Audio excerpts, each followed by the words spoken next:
Hola Javi, listo, estamos en vivo, ¿cómo estás? Hola, bien, gracias. Te saludo a ti y a la gente que nos está escuchando o viendo. Sí, muchas gracias por estar aquí, ya es casi como que una tradición. Ya te decía que te quiero hacer como tu sección especial, ¿no? Pero bueno, ya casi la tienes, de hecho.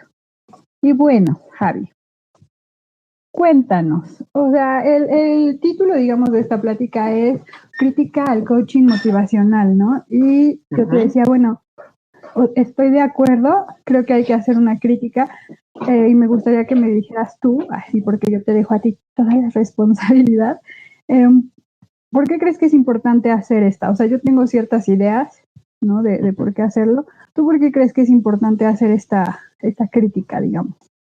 Bueno, para empezar, me gustaría decir que evidentemente hay coaches, el coaching es como una cuestión muy amplia, ¿no? O sea, hay coaches, por ejemplo, yo que me dedico a tocar batería, uno puede tener un coach que funciona como un tutor o como un experto que te apoya, te acompaña, ¿no?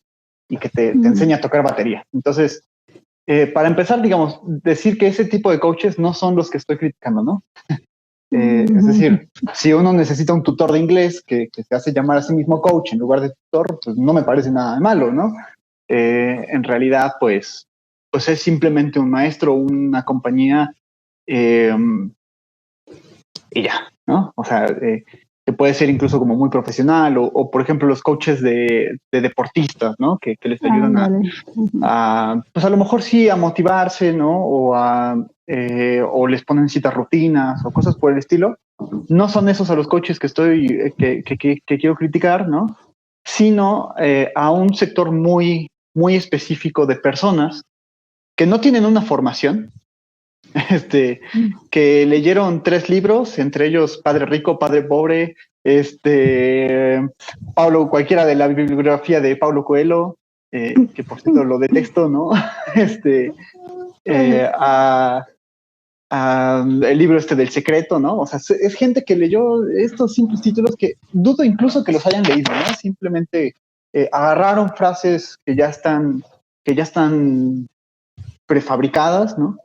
Y pretenden enseñarte cómo vivir, qué hacer, cómo sentirte, cómo superar problemas, pues digamos, cotidianos, pero que también tienen que ver con un asunto ya existencial, ¿no? O sea, cómo lidio con la muerte de un ser querido, cómo lidio cuando yo me siento muy deprimido, qué hago con eso, una persona que a lo mejor está contemplando el suicidio, ¿no? Y que no sabe qué hacer, o una persona que sufre una angustia tremenda, ¿no? Y estas personas, digamos, es importante criticarlo porque es gente que no tiene preparación, así, no tiene formación, no nada, no. Yo dudo incluso que piensen razonablemente alguna cuestión, siempre se remiten a una especie de escudo ideológico para decirle a la gente cómo tienen que vivir.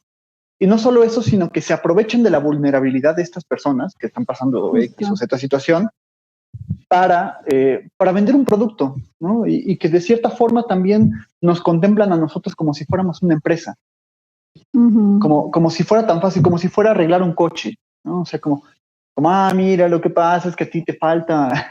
Yo siempre bromeo con este tipo de cosas, ¿no? Y digo, bueno, es como si yo llegara y dijera, bueno, es que ya me hace falta afinación y balanceo de mis chakras, o ya me hace falta equilibrarme, ¿no?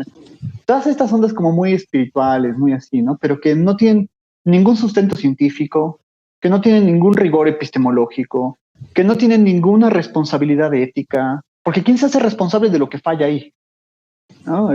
Esa es también parte de la crítica, o sea, ¿quién se hace responsable de los casos, digamos, en donde este modelo fracasa? Normalmente, se aprovechan como de la vulnerabilidad de la gente y además juegan con este sentido de dependencia que muchas personas tienen para engancharlos y engancharlos a través de la culpa. Si no te funciona es culpa tuya, porque no supiste hacerlo. Dale. ¿Ah? Sí, justo ahí está esto que tú dices, ¿no? De desprenderse como de cualquier responsabilidad. Nadie se va a hacer responsable ni cargo del proceso, por decirlo de alguna forma, y que además conozco, no sé si muchos, pero sí algunas de estas como casi sectas, ¿no? De coaching, y que además son un negocio piramidal, ¿no?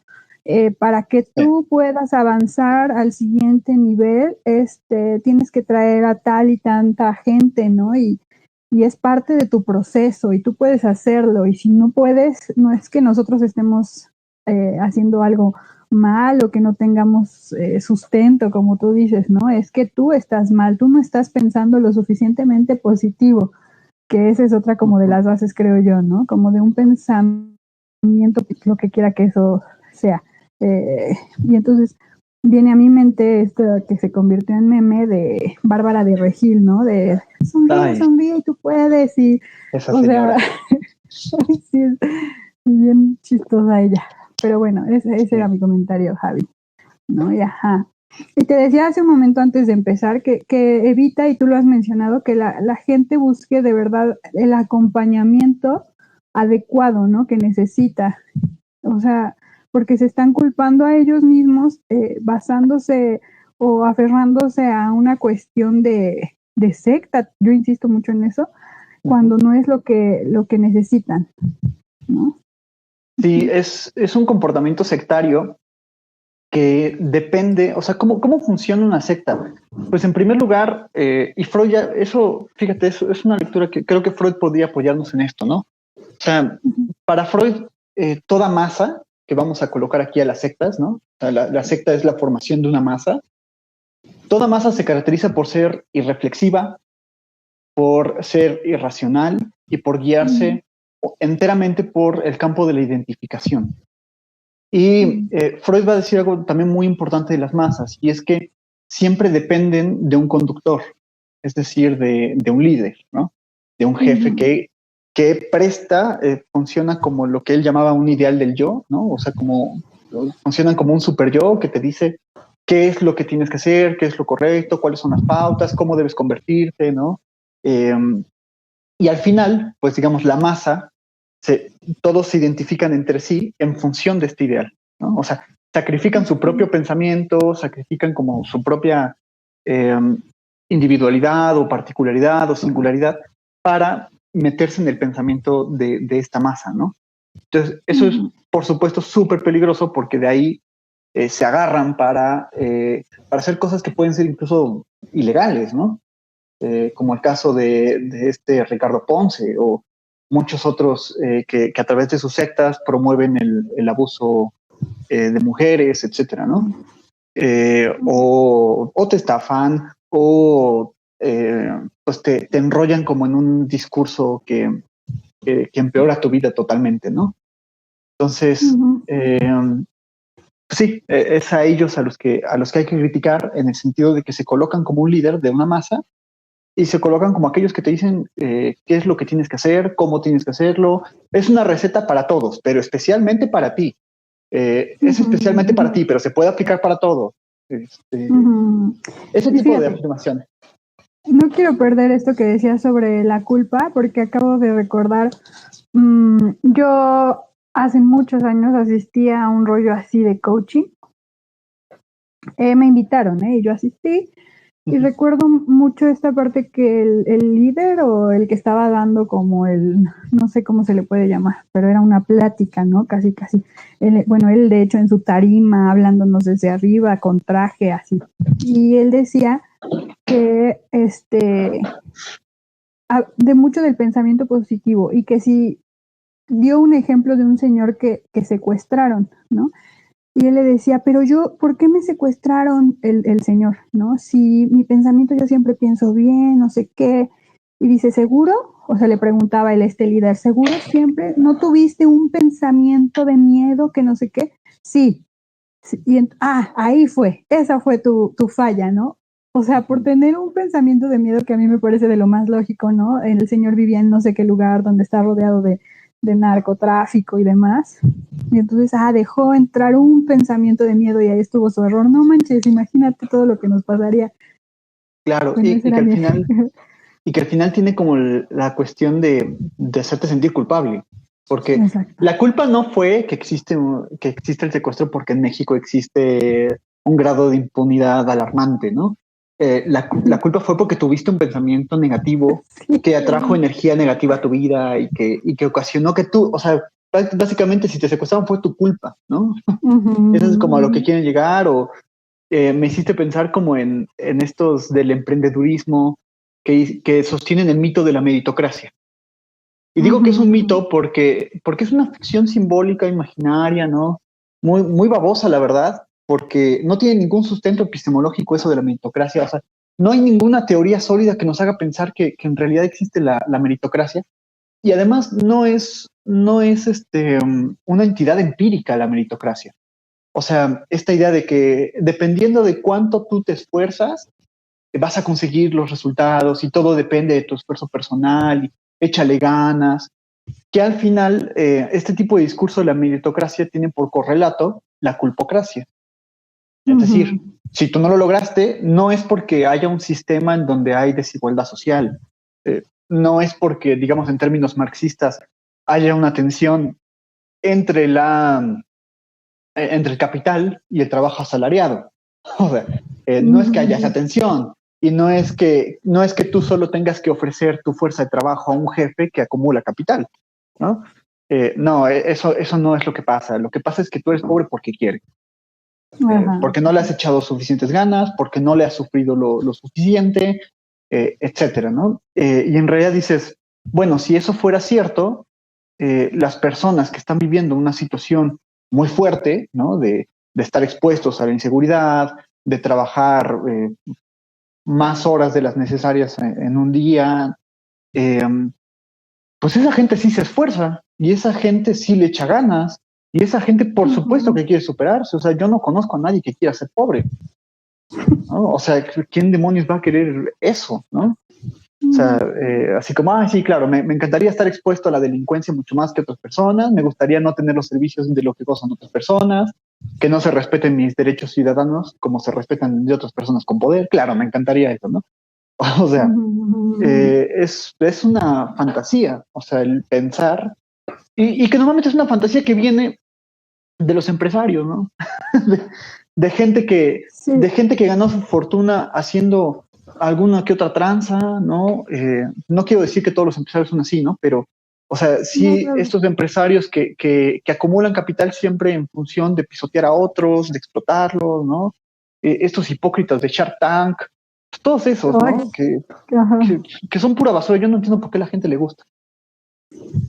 Yo creo que es precisamente por eso de creer que tú también puedes hacerlo, ¿no?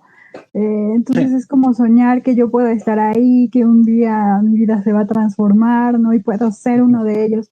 Yo creo que tiene mucho que ver con eso. Y te quería comentar, el otro día vi un video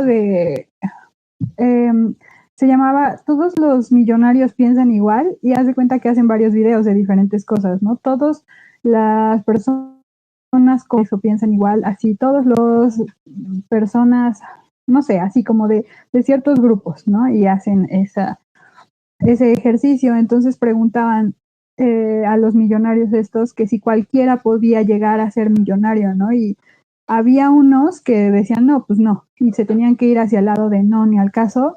Y los otros decían sí, obvio sí, y una señora decía, bueno, es que mi esposo empezó lavando losa, ¿no? De la balosa y no sé qué, y ahora anda en su Lamborghini dorado, ¿no? O sea, es como esta idea que de verdad creo que sí está muy incrustada en nuestras cabezas de que si te esfuerzas lo suficiente, no manches, como de que no. Sí, pero como dijera el meme, ¿a qué precio? Y son personas cero empáticas, digamos, con las situaciones materiales de la gente. O sea, pues sí, porque te dicen, todo mundo puede ser millonario. Pues no, lo cierto es que no. Lo cierto es que depende muchísimo de factores materiales que ni siquiera están en tu control. O sea, nadie eligió el contexto socioeconómico en el que nace, ¿no? O sea, y además, pues gran parte de estos empresarios en realidad heredaron su fortuna. O sea, tú ves, por ejemplo, las portadas, no me acuerdo ahorita de qué revista, pero que salía de los hombres más poderosos y ricos del mundo, y sale Donald Forbes. Trump, por ejemplo. Y entonces, Trump es un ideal de éxito porque mira todo lo que ha generado, todo el éxito que ha conseguido. Elon Musk, por ejemplo, ¿no? La gente que lo idolatra, como de, no, pero es que es un supermillonario y lo generó así, de manera honesta, trabajando con su esfuerzo, de la nada, todo porque creyó en sí mismo y se comió 5 almendras en la mañana y se tomó su té verde y seguramente es eso y yo también lo voy a replicar y también me va a ir como Elon Musk. Y son sueños guajiros, que pura fantasía, ¿no? Y que en realidad tú ves, no sé si han visto esta foto del Amazon nuevo que construyeron, a que sale el Amazon, así el super edificio moderno, super tecnológico, así, y lo construyen en un lugar donde el resto de las casas están en losas, cayéndose, ¿no? O sea, ahí se ve la desigualdad. O sea, para que haya una de estas empresas tienen que sufrir muchísimo, ¿no? Ese es el gran problema. O sea, que pues la gente idolatra a estas personas que en realidad consigan su dinero pisoteando a otros. Hay un término que se llama el necrocapitalismo, ¿no? Que tiene que ver justo con esta idea. Para que uno gane, tiene que haber 100, 1000 que la pasen mal. Si no, pues pregúntale a las empresas canadienses que sacan minerales de aquí de México, ¿no? Que viven de la extracción de minerales, ¿no? O sea... Y esto, o sea, porque me parece muy interesante y quiero que me ayudes a relacionarlo directamente con el coaching motivacional, ¿no? O sea, creo que muchas de sus bases es eso, el aspiracionismo, ¿no? Y decirte que tú también puedes hacer lo que te propongas, ¿no? Y si no puedes es porque no estás haciendo algo bien, no estás pensando lo suficientemente positivo y casi que te regañan. De hecho, creo que regañan, ¿no? Es como... Sí. Agresión, casi. Sí, son sumamente agresivos. Ajá. Con un discurso que supuestamente tiene a tu bienestar. Esa es la cuestión, o sea, que disfrazan esta agresión de un discurso ideológico de bienestar y de felicidad que la gente quiere, porque en realidad, pues, ¿a quién no le gusta que te prometan la felicidad o que las cosas no fallen o que tú puedas hacer lo que te propongas? Claro que es un discurso muy lindo. O sea, me parece que precisamente ese es el problema o ese es el conflicto con estos coaches, ¿no? Que su discurso es muy tentador porque lo que ofrecen es como una especie de protección, como de cierta sustitución de la protección materna, ¿no? O sea, como de, mira, tú ven aquí y te papachamos y te protegemos y mira todo lo que vales, ¿no?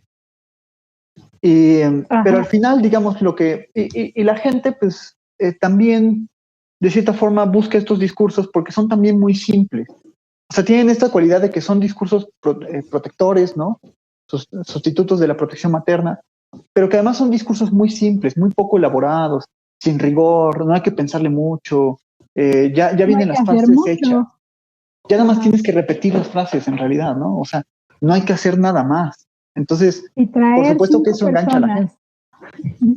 Sí, claro. Y mira, yo lo que me he dado cuenta es que se manejan, siempre te captan a través de la identificación.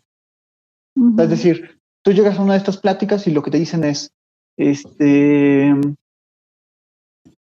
yo en algún momento tuve un trabajo en donde me explotaban terriblemente y vivía para enriquecer a mi jefe y tenía que pagar impuestos y maldita hacienda y mira cómo, o sea, te plantean todas estas dificultades que por supuesto que todo el resto lo vivimos porque trabajamos, ¿no?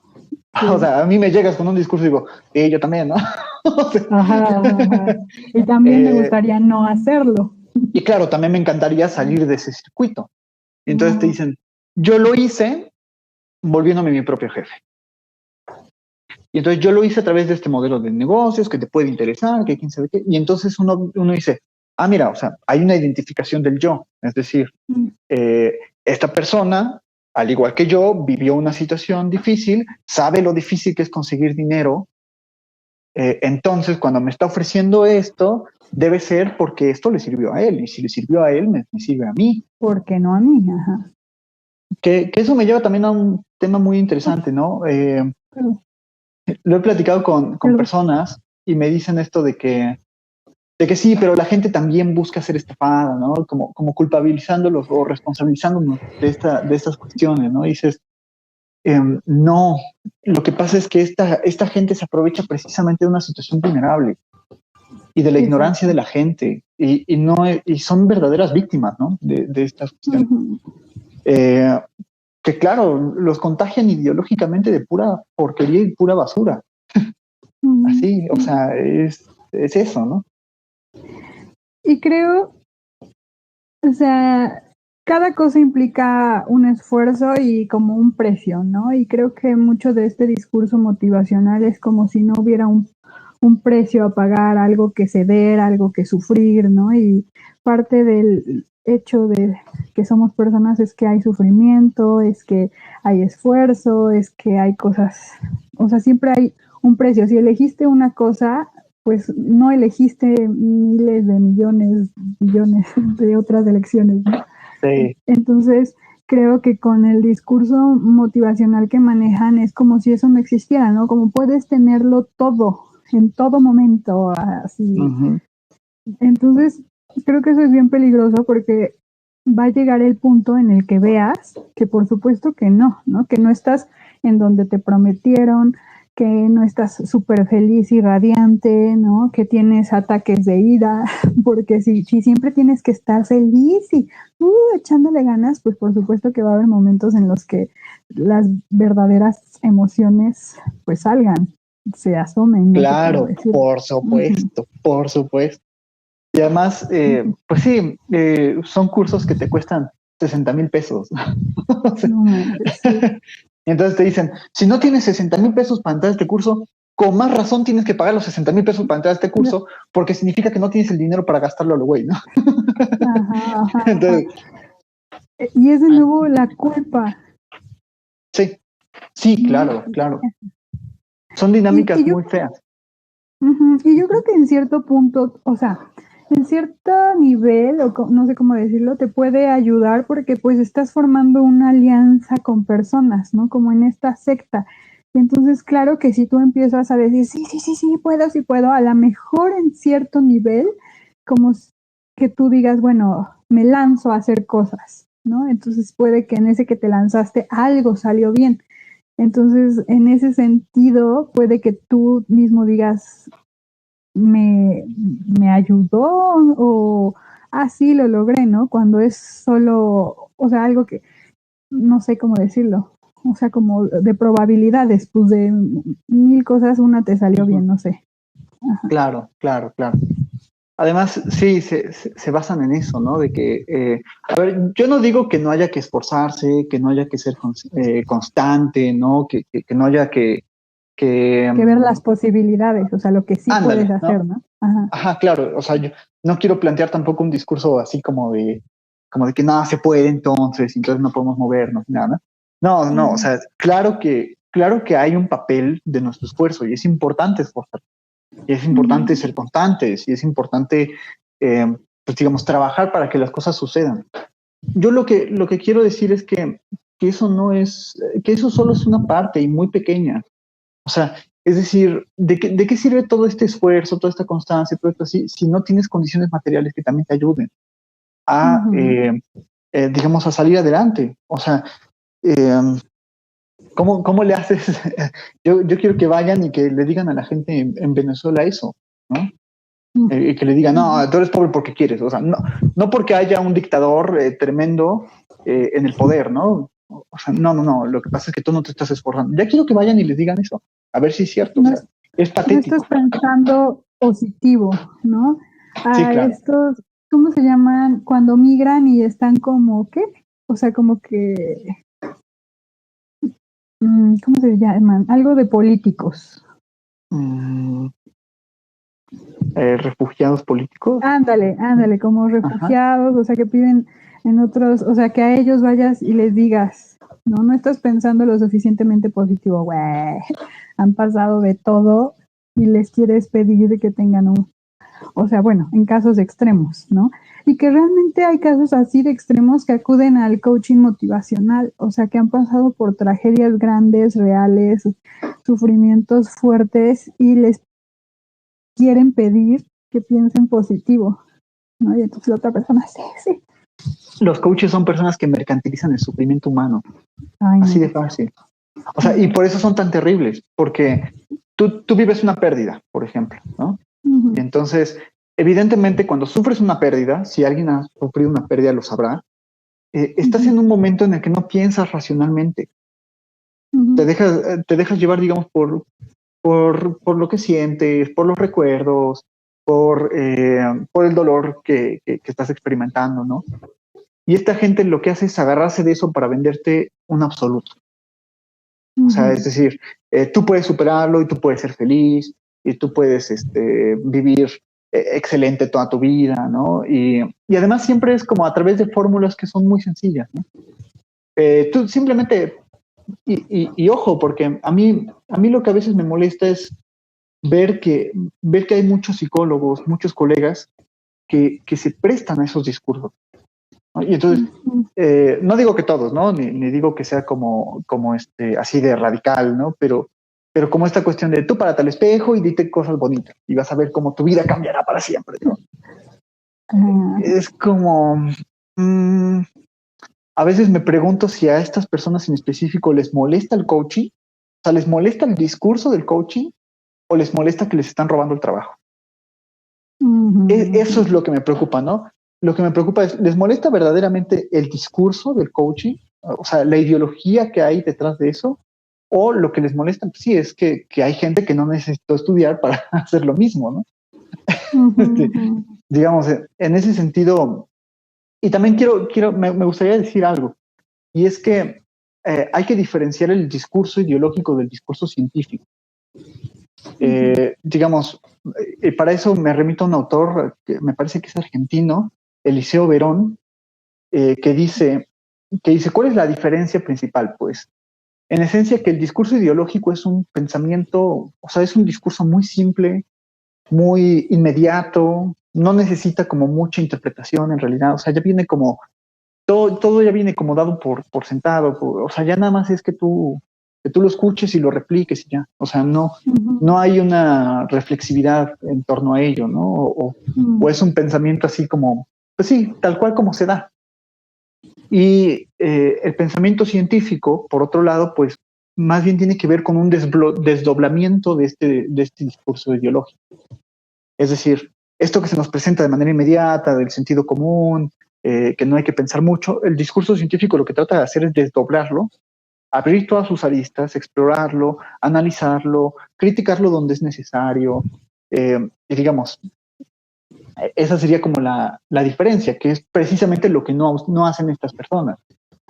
Sí, que incluso en los científicos, ¿no? Sí está o cabe la posibilidad de corregirse, ¿no? O de actualizarse, como decir, bueno, esto lo aplicamos así, fue de esta forma, pero ahora lo hicimos en tal o cual lugar, o sea, sí existe la posibilidad del cambio, de ver que hubo errores, de seguir como con este pensamiento, ¿no? Y en el otro, o sea, por ejemplo, en el coaching, es incluso cuando se les cuestiona, creo que viene también esta agresividad y cerrarse a esto es así y ya, ¿no?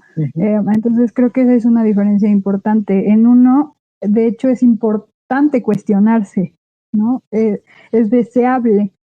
Y en el otro no, es así. Y si te lo cuestionan es porque te tienen, no sé, envidia o porque no comprenden lo que tú estás haciendo, no sé, esas cosas del estilo. Ah, sí, claro, es parte de hacer una secta. Y digamos, yo ahorita que señalas esto, me parece que algo muy importante que para entender cómo este fenómeno de coaching es el lugar que le dan al yo. Ese es como lo que a mí más me preocupa de estos discursos, el lugar que le dan al yo.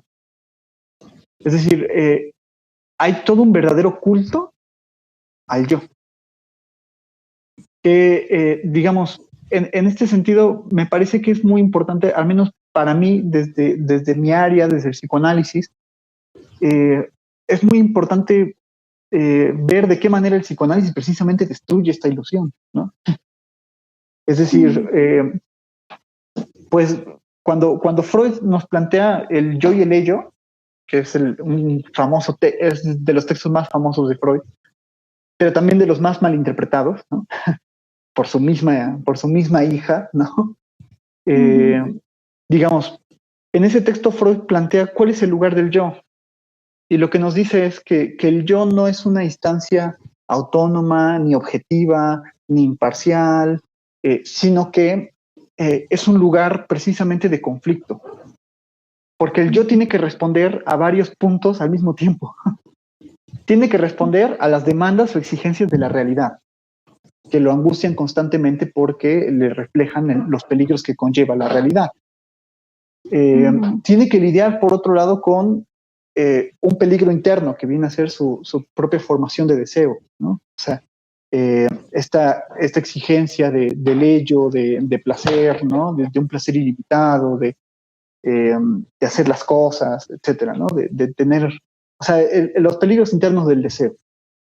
Y por otro lado, tiene que lidiar con los ideales que se le imponen y que lo están vigilando y que lo están castigando. Entonces, para Freud, digamos, el yo, lejos de tener este lugar como de dueño de sí mismo, un amo de sí mismo, un sujeto de conocimiento objetivo, etcétera, pues para Freud más bien es como el lugar, es como si fuera una ventana donde le llueven las piedras, ¿no?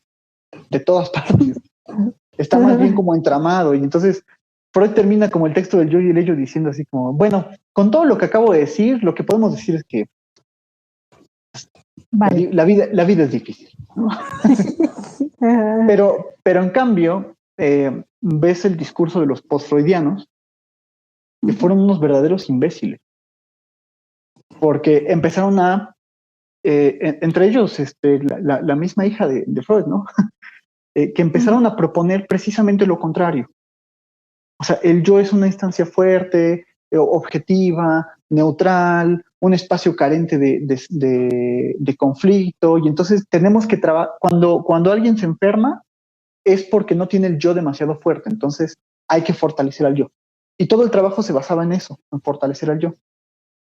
Y me parece como muy similar a lo que viene manejando el coaching, ¿no? O sea, es decir, lo que importa es el fortalecimiento del yo, volverlo dueño de sí mismo, amo de su propio destino, a través de técnicas que son una estupidez, porque hay que decirlo así con todas sus palabras, con todas sus letras, ¿no?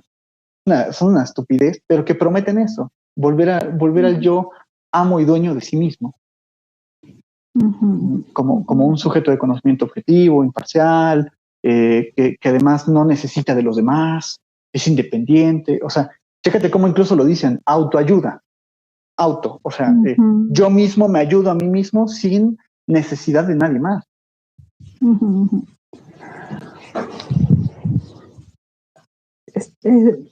Bueno, me quedo también callada y como pensando porque para mí es difícil, y fíjate, no sé si yo también en ese sentido estoy cayendo en un pensamiento estilo el del coaching, pero sí tengo la creencia de que hay ciertas formas de ayudarme, o sea, ciertas como cosas que puedo hacer, ¿no? Para mejorar, no sé, por ejemplo, mi salud, ¿no? Mis relaciones, ese tipo de cosas. No sé cómo veas, o sea, y creo que la diferencia también está en el engañarte, en decir que tienes el control absoluto, ¿no? Que puedes solucionarlo todo y que depende absolutamente de ti. No sé cómo veas. Claro, sí. En eso concuerdo totalmente, ¿no? O sea, es decir, claro que incluso Freud en algún momento sí planteaba instantes en donde el yo salía victorioso. Por ejemplo, en la cuestión del humor. El humor es uno de esos casos en el que el yo puede, digamos, tener un triunfo. Él dice, tiene un triunfo sobre el super yo. O sea, es decir, el super yo lo pensamos siempre como una instancia moral, linda, que nos dice cómo tenemos que ser, ¿no? Para Freud es todo lo contrario. Para Freud, el super yo es una instancia que vigila, que castiga y que está constantemente comparando al yo con lo que debería ser, ¿no? Con un ideal que además es imposible, pero que lo exige de manera agresiva, ¿no? De ahí, por ejemplo, vemos los autorreproches, ¿no? Como esta cuestión de, no sirvo para nada, soy un inútil, Estúpida. ya ves cómo no puedo. Que son perdón, pero son los ideales del coaching, ¿no? Ya ves, eres un estúpido, no puedes seguir bien las cosas como yo te las planteo, etcétera, ¿no? Pero el humor, la cuestión que tiene es que permite burlarse de lo imposible de estos ideales. Tú puedes llegar y dices, o sea, en lugar de decirte soy un estúpido, es como, sí, no pude, ya, o sea, X, ¿no? O sea, es como no pasa nada, ¿no? Y son como esos momentos en donde el yo puede triunfar. Pero vamos, el problema es que, o sea, claro que hay situaciones con las que yo puede lidiar, por supuesto que sí. O sea, eso creo que no está en duda. Lo que está en duda, digamos, es el hecho de que, o lo que se critica es el hecho como de que el yo logre completarse y que logre, digamos, ahora sí, ser dueño de sí mismo y de todo lo que le rodea todo el tiempo, ¿no? Cuando dices, no es cierto, o sea, en realidad estamos más determinados por las cosas que nos pasan y por la realidad de lo que pensamos. No significa que no podamos hacer nada, por supuesto que podemos hacer algo, pero vamos, yo ¿sabes qué? Que a veces el coaching me parece un discurso muy infantil. Pues o sea, es decir, cualquiera que haya sufrido algo y que haya salido, digamos, pues más o menos de ese sufrimiento, se dará cuenta precisamente que la realidad es mucho más compleja. Y lo que me molesta del coaching es que no se presenta la complejidad de la realidad. Se presenta más bien como el yo que a través de repetir discursos prefabricados puede ser dueño de sí mismo. Nada más. Y eso me parece ridículo. No sé cómo lo piensas. No, sí, justo en eso me quedo pensando, ¿no? Cuando dices infantil, pues sí, cuando eres niño, crees que alguien más va a solucionar las cosas por ti, ¿no? Que alguien más va a hacerse cargo y que no hay nada que no puedan hacer, ¿no? Entonces, pues cuando ahorita que estás diciendo esto de que es un pensamiento muy infantil, pues sí, ¿no? Tú tienes la idea de que depende de alguien más y lo cedes ese como el control total casi, ¿no? Entonces sí, en ese sentido creo que sí es bastante infantil. Claro. Y bueno, ayer que estábamos en un curso comentaba este texto de Freud que se llama La novela familiar del neurótico, ¿no? Y creo que podría también traer un poco de pistas de cómo funciona el coaching, ¿no? O qué es lo que, o por qué la gente busca al coach. O sea, eso es un fenómeno que a mí me llama mucho la atención. ¿Por qué los busca? O sea, en realidad como que confirma esta hipótesis lacaniana de que buscamos un amo y de que toda revolución consiste en la búsqueda e implantación de un nuevo amo que nos diga qué hacer y que se haga responsable por nosotros, ¿no? O sea, un gran otro al que nada le falte y que me pueda decir cómo vivir bien, ¿no? Entonces Lacan dice, el problema es que lo encontramos. El problema es que buscamos un amo y el problema es que lo encontramos, ¿no? O sea, siempre hay un lugar en el cual encontrar a un amo que me diga qué hacer. Y el coaching es un amo. Pero acá está interesante. Ajá. No, sí, perdón, sigue. Está interesante porque esta búsqueda por un amo es, Freud la explica muy bien a través de un texto que se llama La novela familiar del neurótico. Él dice básicamente, cuando uno es niño, tiende a pensar en sus padres, específicamente en el padre, como una figura omnipotente, que todo lo puede, que todo lo sabe, que no tiene ninguna falla, etc. En la medida en la que este niño va creciendo y va socializando, va conociendo a otros niños, la realidad de otros niños, se da cuenta que los otros niños tienen padres que ganan mucho más dinero que el suyo, que tienen un mejor trabajo, que tienen una mejor pareja, que tienen un mejor matrimonio, que no están divorciados.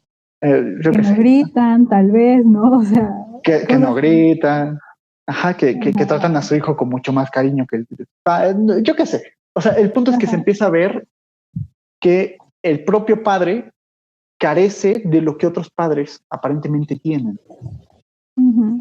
pero obviamente esta visión está totalmente construida a través de la fantasía, ¿no? Es decir, los padres de los demás tienen lo que mi padre no tiene, por lo tanto, los demás padres tienen que ser más completos que mi padre, ¿no? Que está en careta. Y entonces Freud dice, al niño se le empieza a ocurrir una fantasía. Y es que se empieza a preguntar, ¿acaso seré adoptado? ¿No? Es decir, a lo mejor yo soy hijo de Elon Musk y no me he dado cuenta. y a lo mejor me adoptaron aquí en México, aquí en Puebla, etcétera, ¿no? O sea, viene esta fantasía que es, por supuesto, es totalmente irracional. Pero Freud trata de analizar el contenido de esta fantasía. Y dice, ¿por qué de repente como que admiramos, por ejemplo, a los famosos?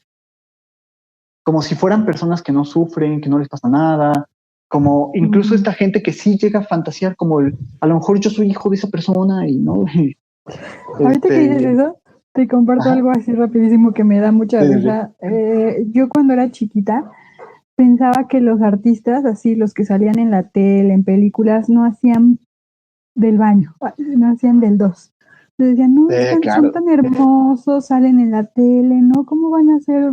No, y cuando, o sea, no me acuerdo cómo llegué a la conclusión de que sí hacían, yo, no manches, pues, sí, ¿no? Pero de niña para mí era como que un hecho que no hacían del baño. Claro, pues porque no tienen necesidades, ¿no? Claro, es una cuestión sumamente infantil, ¿no? Por supuesto que es una fantasía, y Freud lo que hace es tratar de analizar el contenido de esa fantasía. Entonces dice, ¿por qué admiramos a los famosos? No tanto porque despreciemos a nuestro padre, ¿no? O sea, de que despreciemos todas sus carencias, sino de que queremos rescatarlo. En la fantasía hay un rescate de la función del padre, ¿no? Es decir, al final de cuentas, este padre degradado, del que se vio su carencia, del que se vio que le falta algo, digamos, puede ser arreglado a través de una fantasía en donde yo veo a mi padre completo en otra persona, ¿no? Y entonces, pues, yo me atrevería a aventar esta hipótesis de que el coaching precisamente funciona sirviéndose de eso. Te ofrecen, digamos, a un padre completo, ¿no? Que te protege, que te quiere, y que te dice cómo vivir y que no falla. Eso es el aspecto más peligroso del coaching, que se presenta como un discurso sin falla. Como un discurso que garantiza su propio saber. Y bueno, es muy tonto pensar eso, ¿no? O sea, es muy tonto pensar que hay un discurso, aunque sea un discurso científico, es muy tonto pensar que hay un discurso que puede dar garantía de su saber, o que puede dar una certeza de las cosas, ¿no? Ya lo decía Lacan. Ya lo decía Lacan con una famosa fórmula, dice, no hay otro del otro, ¿no? Es decir, lo que significa esa frase es que no hay un discurso que permita precisamente garantizar la existencia de una certeza, ¿no? O que pueda o que garantice que ese discurso es el verdadero, o el certero, el que ya dio con la verdad, así completa, en mayúsculas, ¿no? Y entonces, pues, por eso creo que desde el psicoanálisis se puede hacer una crítica muy bella hacia el coaching, porque lo ataca donde más le duele, en el discurso, ¿no? En el nivel del discurso, en cómo manipulan estas emociones de vulnerabilidad del ser humano a través de un discurso muy, perdón por decirlo así, pero muy pendejo, ¿no? O sea, muy infantil, muy chafa, ¿no? Sí, precisamente lo que decías, o sea, y ahorita repetiste la palabra, a personas vulnerables, ¿no? A personas que lo que quieren, bueno, creo yo generalmente es un rescate, ¿no? Decir algo que me ayude aquí, ahora y que no necesite mucho esfuerzo porque yo ya no puedo más, ¿no? Entonces, y puede ser como, ¿cómo decirlo? Como un curita, ¿no? Como ponerle así a tu cortadota un curita, ¿no? Y entonces mientras dices, bueno, ya no me arde tanto, no sé, pero el chiste es que después va a estar infectada la herida, no sé, por ponerlo en una comparación. Entonces, bueno, entiendo los peligros y comparto. Hoy sí, fíjate, Javi, hoy siento que comparto cada cosa que dice. Te entendí Las otras veces, ¿no? muy bien. Pues es que me quedo como más anonadada, como, ¿qué es esto que acabo de escuchar, no? Entonces ahorita siento que vamos en el mismo canal, Javi, vientos. Sí, creo que voy avanzando. Creo que esta fue una plática un poco menos terminológica, ¿no? Ándale, yo creo menos que por técnico. eso. Sí. Entonces, bueno, muchas gracias, Javi. Voy a pedir, porque, bueno, hay personas viéndonos, no sé si quisieran comentar algo, incluso no sé si permitas que nos hagan alguna pregunta. Bueno, claro, sí. A mí sí, no. sí. Bueno, sí, así no, que adelante. comentario estaría interesante. Pues No, y a mí mientras me encanta que hagan preguntas, ¿eh? Sí. Me encanta. Qué bueno, Javi, qué bueno. Porque te lo decía ayer, ¿no? A veces como que empezamos a hablar, y yo a veces me pasa que doy por hecho, ¿no? Como, bueno, pues se va entendiendo, ¿no? Y a lo mejor no tendría por qué irse entendiendo, es decir, hagan preguntas y vamos a ver qué sale. Ajá. Sí, pues a mí lo que me pasa mucho es que estoy como en otro canal de pensamiento, ¿no? O sea, como acostumbrada a algo muy específico.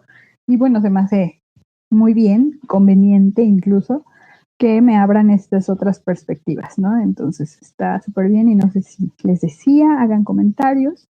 Y mientras, Javi, a ver si se motivan, si ya hacer algún comentario o pregunta. A ver si se motivan, si no yo los motivo.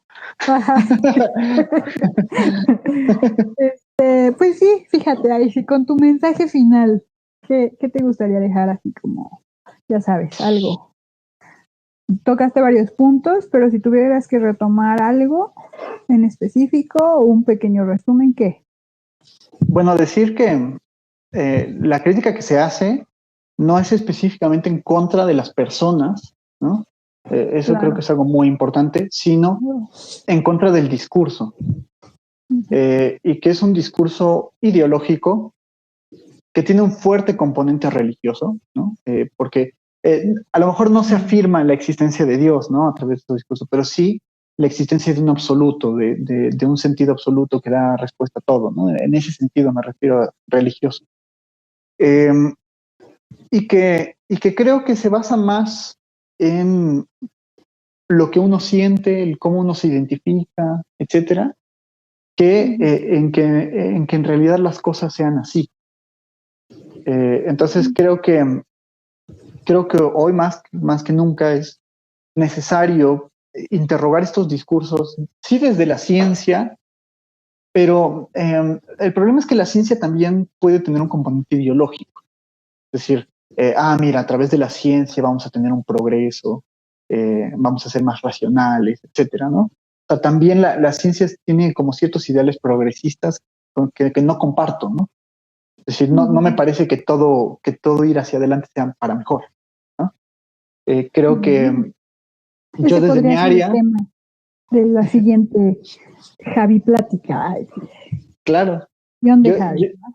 Yo desde mi área podría decir, bueno, creo que es necesario que también los analistas salgamos a decir, a criticar estos discursos, sobre todo porque el psicoanálisis nos da un saber que permite precisamente destruir este tipo de propuestas, ¿no? Hay gente que ya sabes, ¿no? Critica el psicoanálisis de, es que es dogmático, es que es quién sabe qué, ¿no? Pero son críticas muy infundadas de gente que no ha leído nada, ¿no? Que no ha trabajado en realidad lo que es el psicoanálisis. El mismo Freud pensaba que el psicoanálisis pues no es la respuesta a todo, ¿no? Sino que más bien es una herramienta que nos permite colocarnos en una posición específica frente al discurso, que es una posición, voy a decirlo así, es una posición atea, ¿no? No en el sentido de que niegue la existencia de Dios, ¿no? Porque se suele pensar que el ateo es el que niega a Dios, ¿no? Sino más bien ateo en el sentido de que el ateísmo es negar la existencia de todo absoluto, ¿no? El ateísmo tiene que ver con negar la existencia de la verdad, así como que podemos acceder al campo de la certeza, etcétera, ¿no? Entonces, hacer un llamamiento a eso, invitar a la gente a que también sean muy muy críticos con ese tipo de discursos, ¿no? O sea, si van con un psicólogo o van con un analista o van con un psiquiatra que empieza a hablar así, o sea, mi recomendación sería, pues, mandarlo al diablo, no gasten su dinero en tonterías, ¿no? O sea, y vayan con personas que verdaderamente tengan una formación. Eh, y que no solo esté, y que esa formación no solo esté respaldada por una universidad, porque también se dice fácil, ¿no? Como ay, ve con alguien que haya ido a una universidad. Bueno, es que las universidades también, perdón, pero las universidades también tienen un componente ideológico muy fuerte, ¿no? O sea, hoy las universidades son más ideológicas que nada, ¿no? Se dicen científicas, pero yo cada vez creo menos en las universidades, ¿no? Me parece cada vez más decepcionantes, más chafas, más bobas, ¿no? O sea, incluso son las universidades también las que pagan estos cursos, ¿no? Las universidades y las empresas. Me parece cada vez más bobas, ¿no? Más bien guíense en alguien que, que precisamente no sirva como un guía, ¿no? Sino que, digamos, lo bello que a mí me ha enseñado el psicoanálisis es que la función del psicoanalista es ser precisamente el reverso de un amo, ¿no? O sea, ser precisamente lo contrario a un amo. No te voy a decir qué hacer, no te voy a decir cómo superarlo, no te voy a decir cómo vivir bien tu vida, ¿no? O sea, porque eso no existe, ¿no?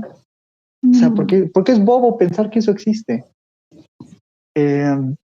Así rápido una anécdota, si es que no hay preguntas o algo. No. Ajá. Pero rápido una anécdota, me acuerdo que fui a una fiesta y fui con mi pareja y se acercó un chavo y me pregunta así como, bueno, ¿y tú a qué te dedicas? Y así, ¿no? Y le digo, mira, pues yo estudié psicología, hice mi maestría en psicoanálisis, ¿no? Ay, no, qué padre, ¿no? Y empezó como la típica, ¿no? De, a ver, analízame, ¿no? Digo, pero ¿qué voy a analizar? O sea, estoy tomando una cerveza, déjame en paz, ¿no? O sea, mejor hablemos de fútbol o yo qué sé, ¿no? Ay, ¿a poco te gusta el fútbol, Javi? No, pero prefiero hablar de eso. Y entonces, me dice, ¿no? ¿Me das un consejo para, es que mira, yo quiero ser exitoso y quiero tener mucho dinero y quiero así, pero ¿cómo le puedo hacer para cumplir mis metas y mis sueños? ¿Cómo puedo ser exitoso?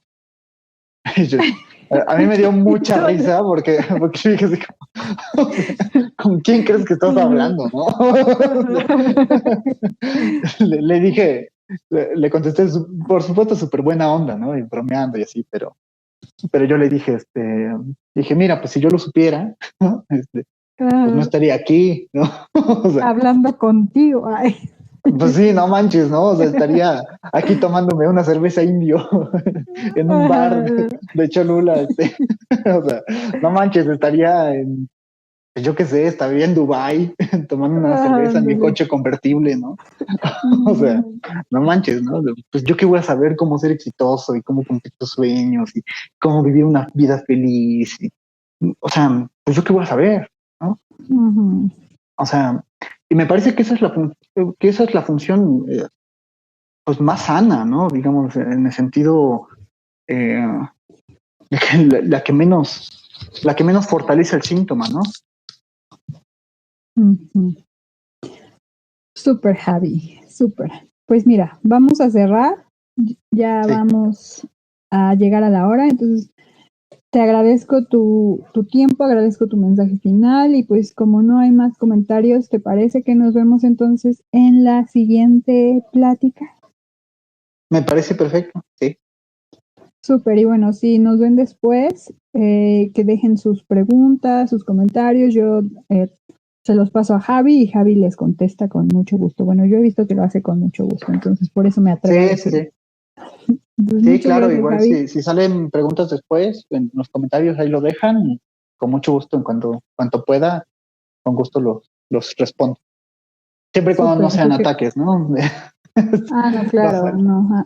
O No nos sea, gustan sí. los ataques, es más, los ataques Sí. los borro. Ok, muchas Perfecto, gracias. Sí.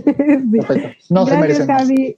Gracias. Sí, pues no, porque, o sea, preguntar, incluso creo que cuestionarte o plantearte otros puntos de vista, pues está chido, ¿no? Pero si es un ataque, pues no hay forma, ni Sí, siquiera hay para La crítica bienvenida, pero los ataques, no, vayan a otro lado, ¿no? Sí. Muchas gracias, Javi. Pues nos estamos viendo. Gracias a los que nos vieron y nos verán. Hasta la próxima. Adiós. Gracias. Bye.